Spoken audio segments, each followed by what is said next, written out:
한때 교촌치킨은 프리미엄 치킨의 상징이었습니다. 치킨 한 마리에 2만 원이 넘는다고 했을 때 사람들이 처음엔 놀랐습니다. 그런데 먹어보고 나서 고개를 끄덕였습니다. 비싸도 먹는 이유가 있었습니다. 허니콤보, 허니오리지널.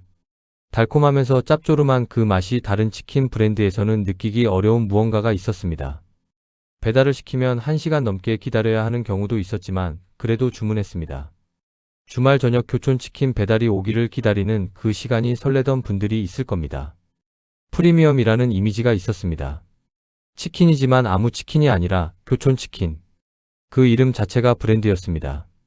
저렴한 것보다 좋은 것을 먹겠다는 선택. 그 선택에 부응하는 맛과 경험이 있었기에 비싼 가격에도 소비자들이 지갑을 열었습니다. 그런데 지금 분위기가 달라졌습니다. 배달앱을 열면 교촌치킨에 대한 후기들이 예전과 다릅니다. 가격 이야기가 나옵니다. 양이 줄었다는 이야기가 나옵니다. 이전에 이 가격에 이 정도면 납득했는데 지금은 납득이 안 된다는 이야기들이 보입니다. 커뮤니티에서는 교촌치킨 가격 논란이 반복적으로 올라옵니다. 왜 소비자들은 갑자기 분노하기 시작했을까요? 왜 잘나가던 브랜드가 흔들리기 시작했을까요? 가격보다 더 중요한 것은 무엇일까요? 오늘은 이 질문들에 답해드리겠습니다. 교촌치킨을 비판하거나 조롱하려는 게 아닙니다. 이 이야기를 통해 소비자들이 왜 특정 브랜드에 등을 돌리게 되는지, 그리고 브랜드 신뢰가 얼마나 섬세한 것인지를 살펴보겠습니다. 브랜드는 결국 신뢰로 유지됩니다. 그리고 그 신뢰가 무너지는 순간은 생각보다 빨리 찾아올 수 있습니다. 교촌치킨이 어떤 브랜드였는지 전성기 이야기부터 해야 합니다. 교촌치킨이 처음 등장한 건 1991년입니다. 경북 구미에서 작은 가게로 시작했습니다. 처음에는 다른 치킨집들과 크게 다르지 않았습니다. 그러다 허니 시리즈가 나오면서 달라졌습니다. 간장 소스에 달콤한 꿀을 더한 그 맛이 사람들의 입맛을 사로잡았습니다. 프랜차이즈로 확장하면서 전국에 이름이 알려지기 시작했습니다. 교촌이 다른 치킨 브랜드들과 달랐던 것은 포지셔닝이었습니다. 저렴하게 많이 파는 전략이 아니라 조금 비싸더라도 품질로 승부하는 전략을 택했습니다. 닭 선별부터 조리 방식까지 차별화를 강조했습니다. 그리고 그 전략이 통했습니다. 2010년대 배달 시장이 폭발적으로 성장하면서 교촌치킨의 위상도 함께 높아졌습니다. 배달앱이 보급되면서 집에서 치킨을 시켜 먹는 문화가 더 일상화됐고, 교촌은 그 시장에서 프리미엄 포지션을 굳혔습니다. 비싸도 먹는다는 이미지가 생겼습니다. 이것이 브랜드에게 얼마나 강력한 자산인지는 설명하지 않아도 아실 겁니다. 가격이 높아도 사람들이 자발적으로 선택한다는 것. 프리미엄 브랜드의 핵심 경쟁력입니다. 교촌은 단순 치킨이 아니라 브랜드였습니다. 허니콤보 한 마리를 시키면서 사람들은 단순히 치킨을 사는 게 아니었습니다. 교촌이라는 브랜드를 선택하는 것이었습니다. 그 브랜드에 대한 신뢰와 기대가 있었습니다. 이 가격을 냈을 때 이 정도 만족을 준다는 묵시적 약속 같은 것이요. 교촌이 그 자리까지 오를 수 있었던 이유는 무엇일까요?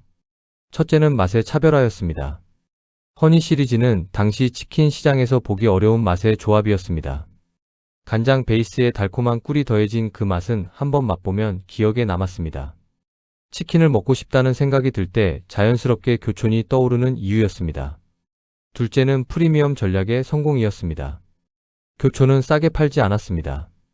가격이 높다는 것을 숨기지 않았습니다. 오히려 그 가격이 품질의 증거라는 메시지를 일관되게 전달했습니다. 교촌을 선택하는 것이 자신의 안목을 보여주는 것처럼 느껴지게 만드는 브랜딩이었습니다. 셋째는 배달 시장 성장의 수혜였습니다. 배달앱이 보급되면서 소비자들이 더 다양한 치킨 브랜드를 쉽게 접할 수 있게 됐습니다. 이 환경에서 강한 브랜드 인지도를 가진 교촌은 유리한 위치에 있었습니다. 처음 배달앱을 쓰는 사람들이 익숙한 브랜드를 선택하면서 교촌이 선택받는 경우가 많았습니다. 넷째는 충성 고객의 형성이었습니다. 교촌 치킨을 치킨은 역시 교촌이라며 반복적으로 주문하는 충성 고객층이 있었습니다. 이 고객들이 있는 한 브랜드는 안정적입니다. 교촌은 치킨을 고급화하는 데 성공했습니다. 그런데 이 모든 강점들이 왜 지금은 흔들리고 있을까요? 여러분도 치킨 가격 부담 느끼십니까? 이제 치킨 한 마리가 2만 원 넘는 게 당연해진 시대입니다. 그 가격에 배달비까지 더하면 3만 원이 훌쩍 넘기도 합니다.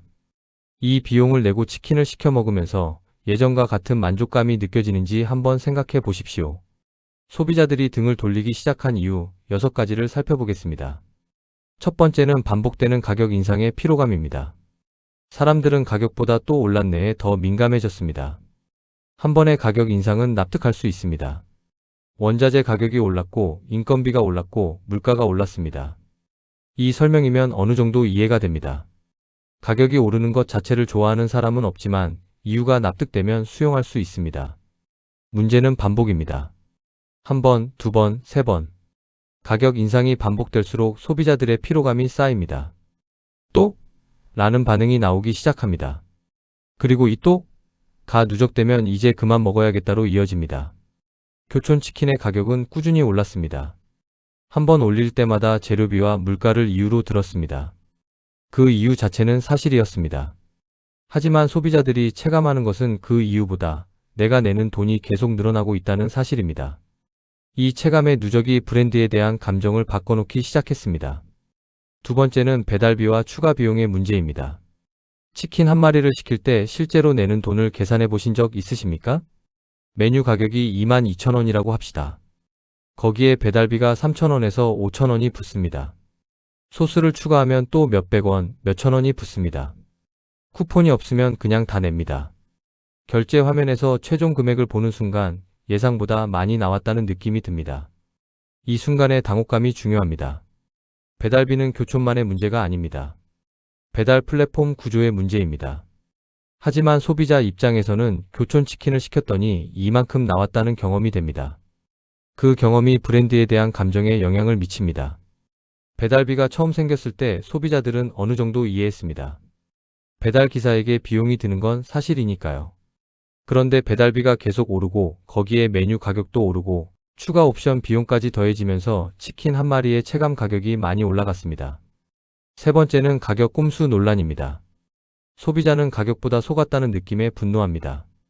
이게 교촌 논란의 핵심 중 하나입니다. 단순히 비싸진 게 아니라 가격을 올리는 방식이 정직하지 않다는 느낌이 들 때 소비자들의 반응이 달라집니다. 구체적으로 어떤 일이 있었는지를 이야기하겠습니다. 교촌치킨이 일부 메뉴의 가격은 유지하면서 구성을 바꿨다는 논란이 있었습니다. 가격표에 적힌 숫자는 그대로이거나 소폭 인상인데 실제로 받는 치킨의 양이나 구성이 달라졌다는 인식이 퍼졌습니다. 슈링크플레이션이라고 부르는 현상입니다. 값은 올리거나 그대로인데 내용물을 줄이는 방식이요. 이것이 사실이든 아니든 소비자들이 그렇게 느끼기 시작했다는 것이 문제입니다. 그 느낌이 커뮤니티와 SNS를 통해 퍼지면서 교촌이 꼼수를 쓴다는 이미지가 형성됐습니다. 가격이 올랐을 때 소비자들이 수용하는 기준은 납득입니다. 이 가격이 올랐지만 그만큼 가치가 있다고 느끼면 수용합니다. 하지만 가격은 유지하거나 소폭 올리면서 내가 받는 것이 줄었다는 느낌이 들면 그것은 속임수처럼 느껴집니다. 그 느낌이 분노로 이어집니다. 비싸도 괜찮습니다. 그런데 속았다는 느낌은 용납하기 어렵습니다. 이것이 소비자 심리의 핵심입니다. 네 번째는 경쟁 브랜드들의 부상입니다. 교촌치킨이 프리미엄 포지션을 유지하려면 그 프리미엄을 납득할 수 있는 이유가 있어야 합니다. 그런데 경쟁 환경이 달라졌습니다. BBQ는 황금 올리브 치킨이라는 프리미엄 이미지를 강화하면서 교촌과 유사한 포지션을 노리고 있습니다. BHC는 뿌링클이라는 히트 메뉴로 소비자들을 끌어들였습니다. 거기에 가성비를 앞세운 브랜드들도 생겨났습니다. 메가커피가 저가 커피 시장을 만든 것처럼 저렴하면서 나쁘지 않은 치킨을 파는 브랜드들이 등장했습니다. 소비자들 입장에서 선택지가 넓어진 겁니다. 교촌 가격에 불만이 생겼을 때 예전에는 그래도 교촌이 낫지라고 생각했다면 이제는 다른데 시켜볼까가 자연스러운 선택이 됐습니다. 프리미엄 브랜드의 위험 중 하나가 이겁니다. 경쟁이 치열해지면 프리미엄 가격을 유지하기 더 어려워집니다. 그 가격에 합당한 차별성을 계속 보여줘야 하는데 소비자들이 그 차별성을 느끼지 못하기 시작하면 프리미엄 이미지가 흔들립니다. 다섯 번째는 소비 침체와 외식 부담입니다. 치킨은 사치제가 아닙니다. 하지만 치킨 한 마리에 3만 원에 가까운 돈을 내야 한다면 가볍게 시킬 수 있는 음식이 아니게 됩니다. 최근 물가가 많이 올랐습니다. 장을 보는 비용이 오르고 외식 비용이 오르고 관리비가 오르고 각종 생활비가 올랐습니다. 실질 소득은 그만큼 늘지 않았습니다. 사람들이 지갑을 더 조심스럽게 열기 시작했습니다. 이런 상황에서 치킨 가격이 3만 원에 가까워지면 소비자들이 다시 생각하게 됩니다. 3만 원이면 다른 걸 먹을 수 있다는 생각. 아니면 마트에서 닭을 사다가 직접 조리할 수 있다는 생각. 치킨 프랜차이즈 시장 전체가 소비 침체의 영향을 받고 있는 상황에서 비싸다는 이미지가 더 강한 교촌이 더 먼저 타격을 받았습니다. 여섯 번째는 온라인 여론의 폭발력입니다. 이제 소비자 분노는 순식간에 퍼집니다. 예전에는 소비자가 어떤 브랜드에 불만이 있어도 할 수 있는 게 제한적이었습니다. 주변 사람들에게 이야기하는 것, 혹은 고객센터에 전화하는 것. 그 영향 범위가 제한적이었습니다. 지금은 완전히 다릅니다. 불만을 가진 소비자 한 명이 커뮤니티에 글을 씁니다. 그 글이 공감을 받으면 공유됩니다. 유튜브에서 누군가 영상을 만듭니다. SNS에서 퍼집니다. 하루, 이틀 사이에 수만 명, 수십만 명이 그 이야기를 접합니다.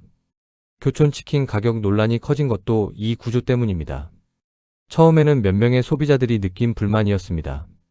그런데 그 불만이 공명을 일으키면서 맞아, 나도 그렇게 느꼈어 라는 반응들이 모여들었습니다.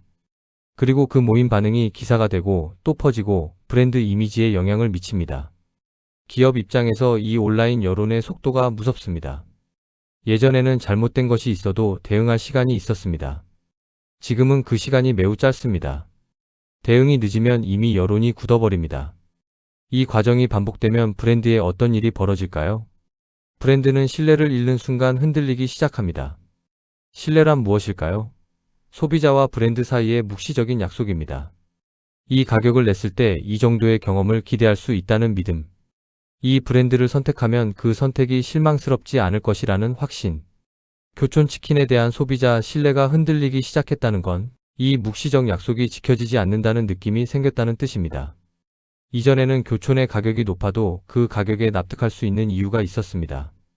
그런데 지금은 그 납득이 어려워졌다는 느낌이 드는 사람들이 늘어났습니다. 충성 고객이 줄어드는 것이 가장 무섭습니다. 프리미엄 브랜드는 충성 고객이 핵심입니다. 이 브랜드 아니면 안 된다고 생각하는 사람들이 있어야 합니다. 하지만 충성 고객이 이젠 다른 데도 시켜봐야겠다라고 생각하는 순간 그 고객은 더 이상 충성 고객이 아닙니다. 그리고 한번 다른 선택을 해본 소비자는 돌아오기가 어렵습니다. 그런데 이것이 교촌만의 문제일까요? 이건 한 브랜드만의 문제가 아닙니다. 치킨 업계 전체가 비슷한 압박에 놓여 있습니다. 닭 가격이 올랐습니다. 기름값이 올랐습니다. 인건비가 올랐습니다. 포장재 비용도 올랐습니다. 배달앱 수수료도 나갑니다.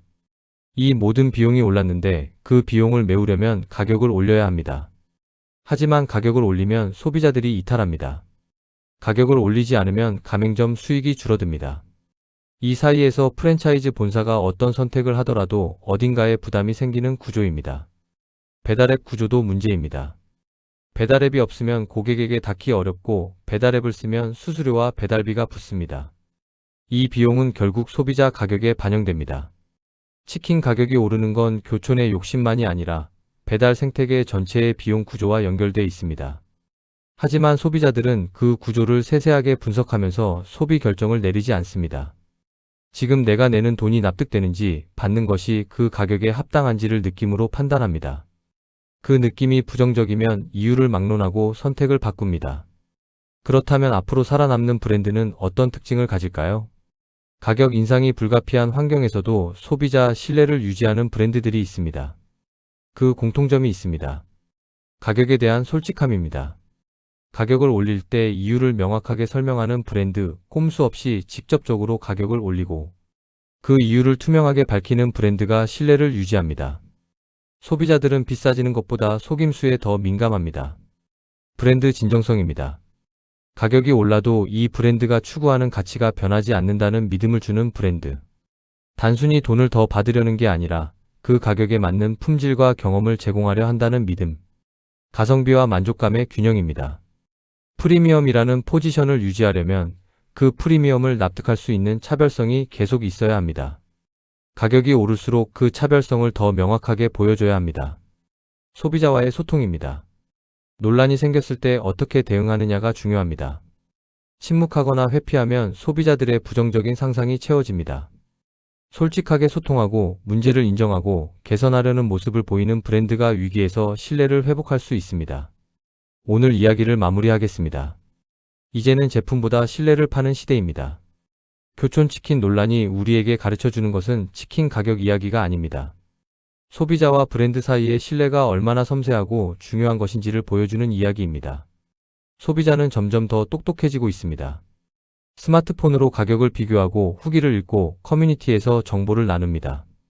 브랜드가 어떤 결정을 내리는지, 그 결정이 소비자를 존중하는지 아닌지를 빠르게 알아챕니다. 그리고 느낌이 좋지 않으면 그 감정을 공유합니다. 브랜드는 신뢰를 잃으면 무너집니다. 그것도 생각보다 빠르게. 오랫동안 쌓아온 프리미엄 이미지도 소비자들이 속았다는 느낌을 갖기 시작하는 순간 흔들릴 수 있습니다. 가격보다 중요한 것은 납득입니다. 사람들은 비싸도 삽니다. 납득이 되면요. 하지만 납득이 안 되면 아무리 좋은 제품도 외면합니다. 교촌치킨 논란의 본질은 가격의 문제가 아니라 그 가격에 대한 납득의 문제입니다. 교촌치킨이 이 위기를 어떻게 헤쳐나갈지는 지켜봐야 합니다. 오랫동안 사랑받아온 브랜드인 만큼 다시 소비자의 신뢰를 얻을 가능성도 있습니다. 하지만 그 회복의 열쇠는 가격 정책보다 소비자와 어떻게 소통하고 그들에게 어떤 가치를 보여주느냐에 달려 있습니다. 치킨 한 마리의 이야기 같지만 사실은 브랜드와 소비자 사이의 신뢰에 관한 이야기입니다. 그리고 그 신뢰는 모든 산업에서, 모든 브랜드에서 가장 중요한 자산입니다.